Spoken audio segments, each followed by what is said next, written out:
नमस्कार, मैं हूं आपके साथ पूर्णिमा मिश्रा। हमारे खास प्रोग्राम क्या कहते हैं नरेंद्र मोदी में आज आपको सुनवाएंगे पीएम मोदी का वो ऐतिहासिक भाषण जो उन्होंने 3 सितंबर 2012 को गुजरात के गांधीनगर में दिया। मोदी जी ने अपने भाषण में कहा कि गुजरात में किसानों की युवा पीढ़ी भी आधुनिक कृषि क्रांति में भागीदार बनी है। गुजरात के किसानों का पुरुषार्थ रंग लाया और गुजरात के कृषि विकास से इजरायल जैसा देश भी प्रभावित हुआ है। कुछ बातों के साथ मैं कुछ बातें और भी बताना चाहता हूं। हम लोग vibrant Gujarat global investor summit करते हैं। उस समिट के साथ हम हर बार कोई न कोई एक स्पेशल इवेंट भी रखते हैं। जब हमने 2007 में vibrant Gujarat global investor summit किया था तो उसके पूर्व में हमने इंफॉर्मेशन टेक्नोलॉजी के लिए एक अलग ग्लोबल समिट किया था। जब हमने 2009 में एंड 2011 में वाइब्रेंट समिट किए तो दोनों समय हमने नॉलेज को आधार बना करके यूनिवर्सिटीज के साथ, नॉलेज पार्टनर के साथ राउंड टेबल कॉन्फ्रेंस करके उस हमारे इन्वेस्टमेंट समिट को एक नया रूप दिया था। जब हम 2013 में जनवरी महीने में vibrant Gujarat global investor summit करने जा रहे हैं तब हमने सोचा कि इस वर्ष उसी वाइब्रेंट समिट के हिस्से के रूप में पहले हम एग्रीकल्चर सेक्टर को ध्यान में रखते हुए एक dedicated vibrant summit for agriculture sector करें और उसी का परिणाम है कि आज हम सब बैठ करके एक एग्रीकल्चर सेक्टर में हम क्या कर सकते हैं उसका विचार विमर्श करने जा रहे हैं। हमारे देश में इस प्रकार का पहला ये इनिशिएटिव है जो किसी राज्य ने लिया और इसकी सफलता को देखते हुए, क्योंकि इसको हमने ज्यादा हाइप नहीं की थी, बड़ा लो प्रोफाइल शुरू किया था। ये आज इतना बड़ा समारोह हो रहा है, अब तक अखबार में इसके संबंध में एक लाइन भी नहीं छपी, टीवी में भी कोई खबर नहीं आई। उसके बावजूद भी 11 प्रदेश और हजारों की तादाद में किसानों का यहां होना, 7 देशों की पार्टनरशिप होना, ये अपने आप में कितना मेटिकुलसली साइलेंटली इस काम को हमने ऑर्गेनाइज किया होगा, कितना महत्व दिया होगा, इसका आपको अंदाज आ सकता है। और इसकी सफलता को देखते हुए मैं आज आप सबको बताना चाहता हूं कि दुनिया में सबसे बड़ा एग्रीकल्चर फेयर इजराइल करता है और हर 3 वर्ष में एक बार करता है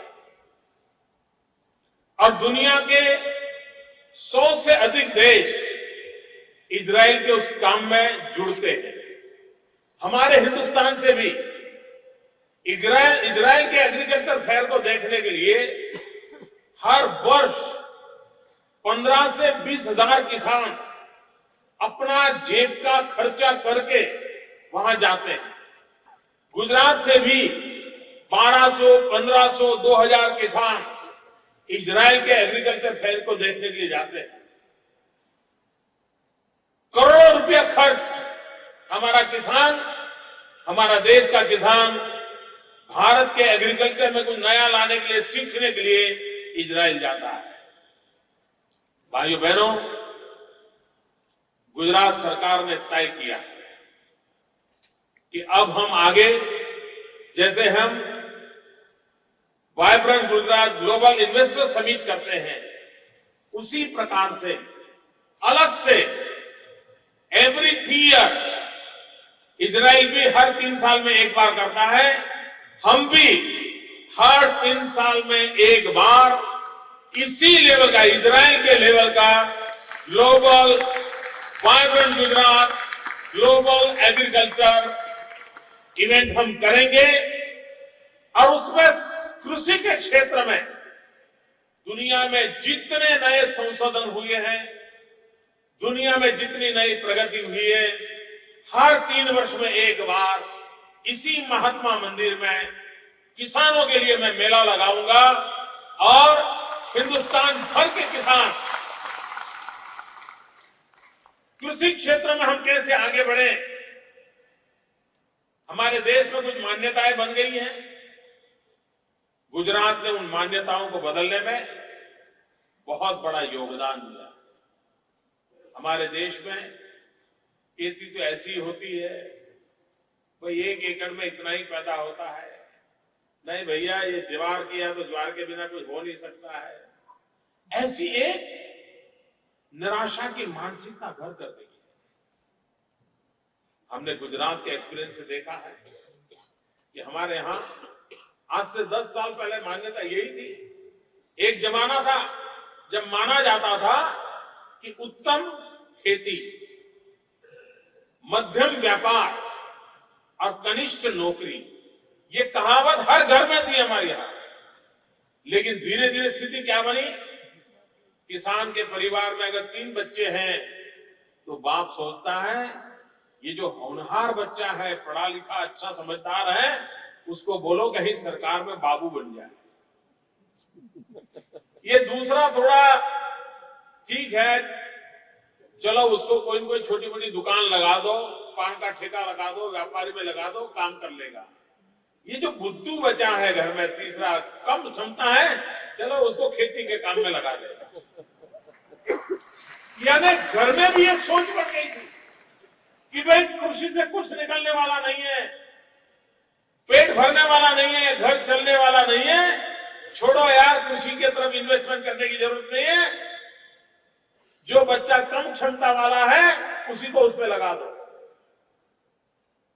ये सोच बन गई थी किसी जमाने में। भाइयों बहनों, हमने बेड़ा उठाया है। जो सदियों पहले हमारे पूर्वज कहते थे, अगर उत्तम से उत्तम कोई काम है तो खेती है, कृषि है, हम फिर से एक बार उसको पुनः प्रस्तावित करना चाहते हैं कि हिंदुस्तान जैसे देश में अगर उत्तम से उत्तम करने जैसा कोई काम है वो खेती। और मैंने देखा अभी कई किसान भाई बहनों को मुझे सम्मानित करने का अवसर मिला। बहुत कम किसान उसमें ऐसे थे जो 50-55 से ऊपर की उम्र के थे। अधिकतम किसान नौजवान थे, धोती कुर्ते में नहीं थे, सर पे पगड़ी वाले नहीं थे, जींस का पैंट पहना हुआ।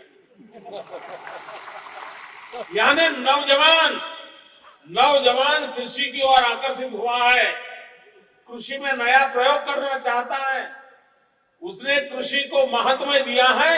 इसका जीता जागता उदाहरण हमने अभी अपने मंच पर देखा है। अगर ये संभावनाएं पड़ी है तो हम लोगों का दायित्व बनता है कि हम कृषि को कैसे आगे बढ़ाएं।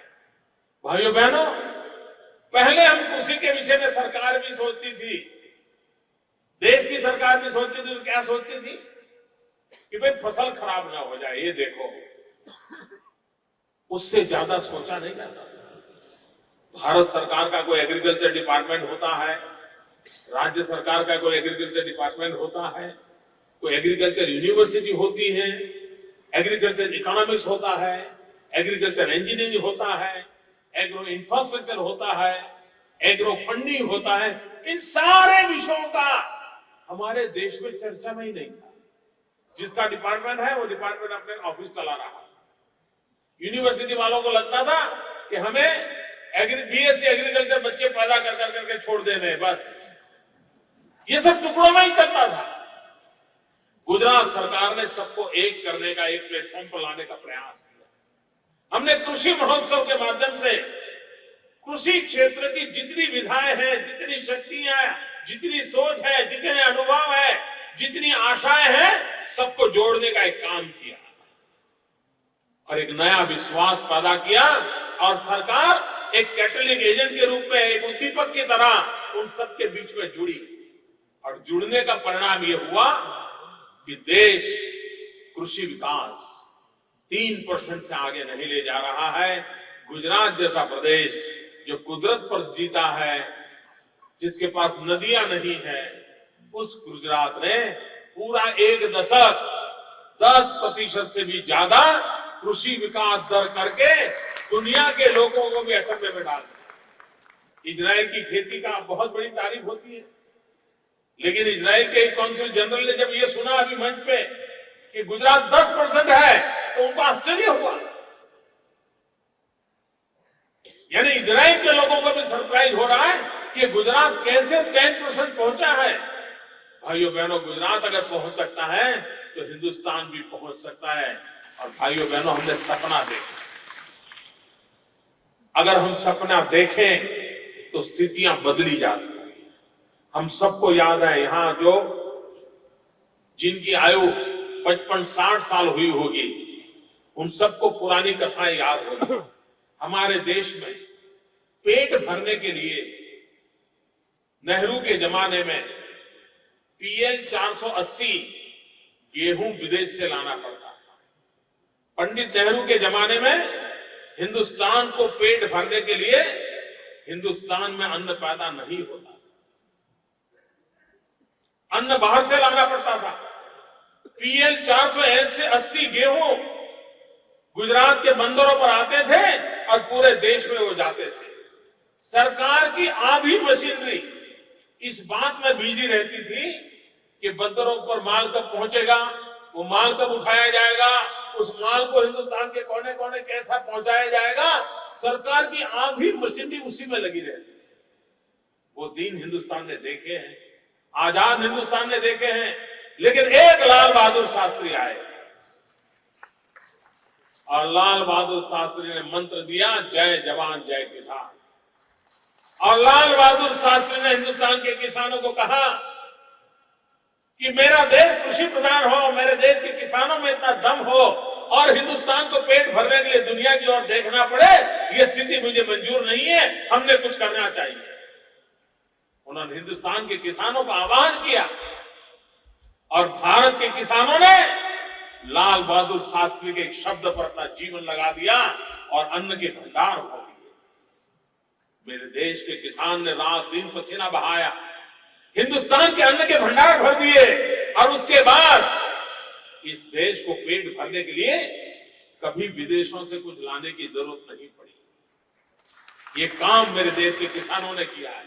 यही जमीन, यही पानी, यही पद्धति, लेकिन सही नेतृत्व मिला तो देश का किसान खड़ा हो गया और देश के अन्न भर दिए, अन्न के भंडार भर दिए। भाइयों बहनों, क्या हम अपना ही पेट भरने के लिए पैदा हुए हैं क्या? मेरे किसान भाइयों बहनों, 11 राज्य के किसान मेरे सामने बैठे हैं। मैं गुजरात जैसे एक छोटे से राज्य का मुख्यमंत्री, आपका सेवक, मैं आपके दिलों में एक प्रश्न उठाना चाहता हूं। मैं आपसे आह्वान करना चाहता हूं, क्या हिंदुस्तान का किसान सिर्फ अपना ही पेट भरने के लिए पैदा हुआ है? नहीं। क्या हिंदुस्तान का किसान सिर्फ हिंदुस्तानियों का पेट भरने के लिए पैदा हुआ है? नहीं। भाइयों बहनों, मेरे देश का किसान सपना देखे, पूरा हिंदुस्तान सपना देखे कि हम पूरे यूरोप का पेट भरने की ताकत रखते हैं। पूरे यूरोप का हम इतने आगे बढ़े कि यूरोप के लोगों को चावल चाहिए, गेहूं चाहिए, सब्जी चाहिए, हिंदुस्तान के किसान पर निर्भर रहना पड़े। हिंदुस्तान का किसान जब तक भेजे नहीं तब तक उसको पेट न भर पाए। इतनी ताकत हमने दिखानी चाहिए, सपना देखना चाहिए। हम पूरे यूरोप को खाना दे सकते हैं, पूरे यूरोप को खिला सकते हैं। ये सपना देख करके हमने हमारे एग्रीकल्चर सेक्टर को आगे बढ़ाना चाहिए और उसके लिए देश में जो करना पड़े, जो नीतियां लानी पड़े, वो लानी चाहिए।